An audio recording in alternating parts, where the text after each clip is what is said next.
The Loyola Ramblers have struggled much of this basketball season, but last night it was home sweet home at the Gentile Center as the Ramblers hosted the Detroit Titans. They go way back, Joe, but a 24-13 all-time advantage for UIC. UIC also took 2 of 3 last year. The Portage Indians are used to winning in football, but last year a very disappointing season, going 6-5 and losing in the second round of the sectionals to Crown Point. On top of that, head coach Craig Bazia left for Michigan City, and now the 2007 season is a whole new look. Conway qualified at the state level, both as a sophomore and a junior, but is ready to make some noise downstate to cap off that senior season. The Valparaiso Crusaders have been quite the surprise in the Horizon League this season, even with a very tough schedule. But again, they had to travel to Chapel Hill just to take on the #1 North Carolina Tar Heels. Let's go to Chapel Hill, and first half North Carolina all over Valpo, but they made a sweet comeback. Samuel Handpaw there for 3, 35-28. North Carolina at this point, Jared Lloyd before the end of the first half would knock this 3 down, one of his 5 trays. Valpo looking good, and the second half they started strong too. How about this fake by Handpaw, goes in for the easy 2, but it was downhill and good night from there. The barrage of threes. They looked solid against Detroit. They had 35 bench points, including 8 from Thielander, and Leon Young was fantastic. 19 points and some impressive rebounds on the offensive end as well. Clark, Booyer, and Miller really came through. The senior leadership showed late as well. Yeah, that's something we talked about all year. I said I'm going to play my seniors. We're going to win and lose with you guys on the way out. And they're playing incredible right now.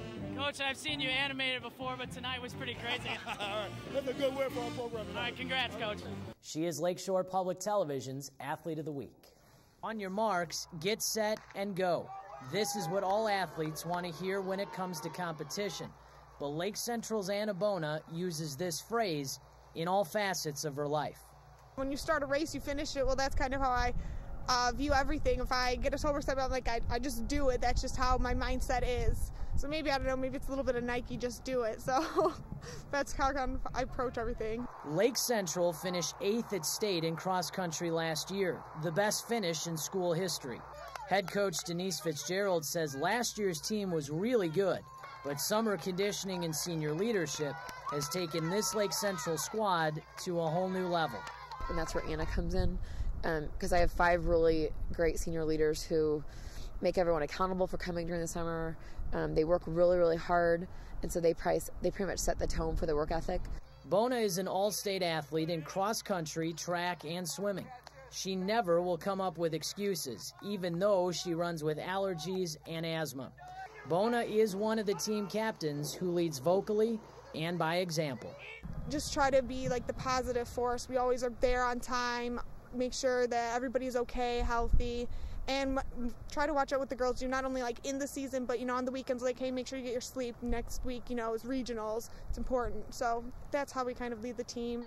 Coaches describe Bona as a runner who, instead of burning out, is eating up the competition and enjoying her role more and more.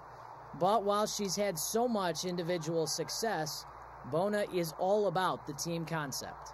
But our ultimate goal is to do really well as a team at state and hopefully get top 5, which would be all state honors as a team. This is some trouble as well. We've got Heather basically surrounding the green, and then our bailout spot is only right. I'm going to be hitting a 4-iron here from 182 yards. So the Portage Indians will begin their season August 17th at Class 3A Andrean, and then, of course, mark your calendars, September 28th at Michigan City.